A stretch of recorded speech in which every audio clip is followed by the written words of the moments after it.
जी सितारगंज के सितारे भाई सौरभ जी, भीम आर्मी जिलाध्यक्ष जी और हमारे क्रांतिकारी और ओजस्वी वक्ता आपने सुना अभी भाई महक सिंह जी, प्रदेश अध्यक्ष आज़ाद समाज पार्टी।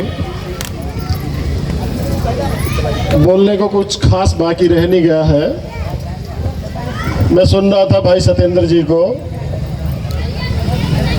कि कितना इन्होंने संघर्ष किया है और कितना संघर्ष हमारे महापुरुषों ने किया है और कितना संघर्ष हमारे जो साथी कार्यकर्ता हैं कर रहे हैं और कितना संघर्ष आप लोग कर रहे हैं कि 12 बजे से हम लोगों को सुनने के लिए बैठे हुए हैं भूखे प्यासे। आपके लिए भी मैं चाहूँगा कि हम सब लोग आपका ताली बजा के अभिनंदन करें। एक बार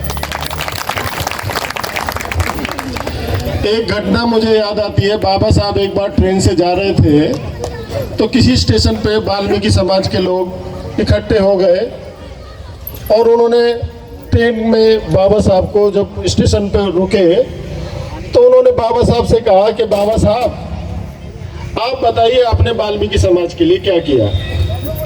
बाबा साहब कुछ नहीं बोले। उसके बाद में उन्होंने फिर क्वेश्चन किया कि बाबा साहब आप बताते क्यों नहीं आपने हमारे लिए क्या किया। तो बाबा साहब ट्रेन चढ़ गए ट्रेन में और वो खिड़की पे हत्था पकड़ के खड़े हो गए। धीरे धीरे ट्रेन सरकने लगी तो फिर वाल्मीकि समाज के लोगों ने कहा कि बाबा साहब बोलते क्यों नहीं आपने हमारे लिए क्या किया।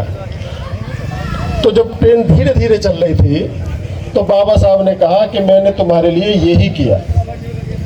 कि यही क्या किया? कि मैंने तुम्हारे लिए यही किया कि आज तुम अपने नेता से प्रश्न कर रहे हो। कभी तुम्हारी हिम्मत नहीं होती थी अपने नेता से प्रश्न करने तक की। तो आज शिक्षा के बल पे हमारा साथी अगर प्रश्न करता है तो उसका उत्पीड़न होता है। क्यों? क्योंकि हम अभी राजनीतिक रूप से कमजोर हैं। बाबा साहब का एक और घटना मुझे आती है। मैं पंतनगर की धरती पे हूँ। आज पंतनगर के लैम्बर्ट गेस्ट हाउस में रुका हुआ हूँ तो मुझे घटना याद आई। मैंने अपने साथियों से भी जिक्र किया। मेरे साथी आए हुए हैं, पंतनगर विश्वविद्यालय में पढ़े हैं, जय सिंह जी हैं, मोहन प्रधान जी आए हुए हैं मेरे साथ में।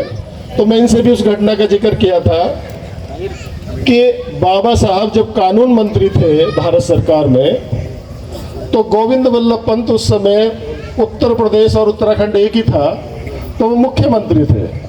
उन्होंने बाबा साहब को चीफ गेस्ट के रूप में बुलाया।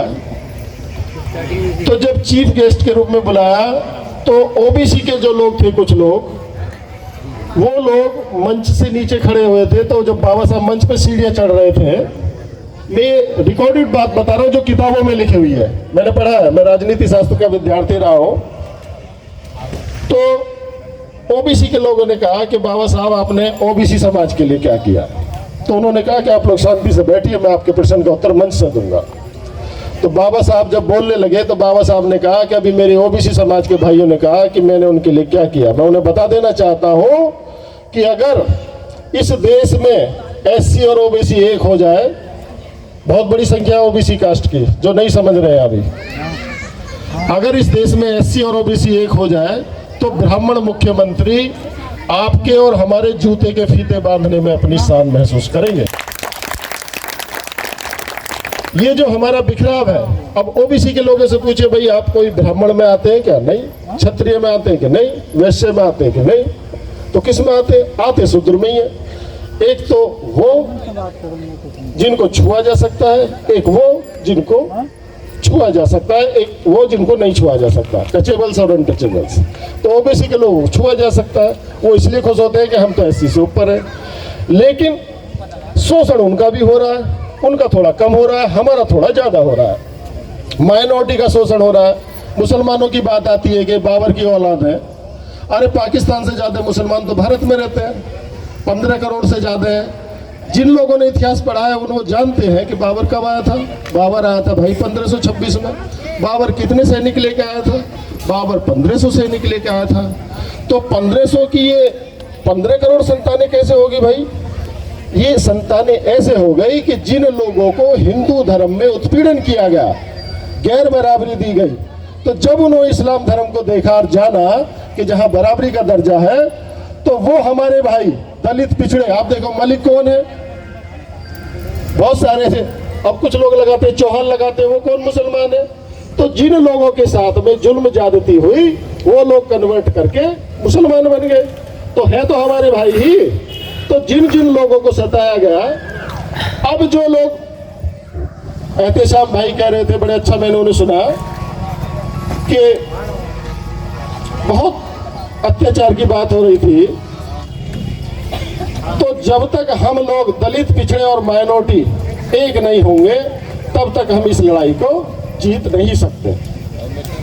और एक वो है भी कि मैं पहले भी बोलता था कि जैसे मूसल से पिटी पिटी खिचड़ी और रई से पिटी पिटी छाय एक हो जाती है, तो जब तक पिटे पिटे लोग एक नहीं होंगे तब तक अपना राज स्थापित नहीं कर सकते। और राज स्थापित करने के लिए आपको एक ताकत बनना पड़ेगा।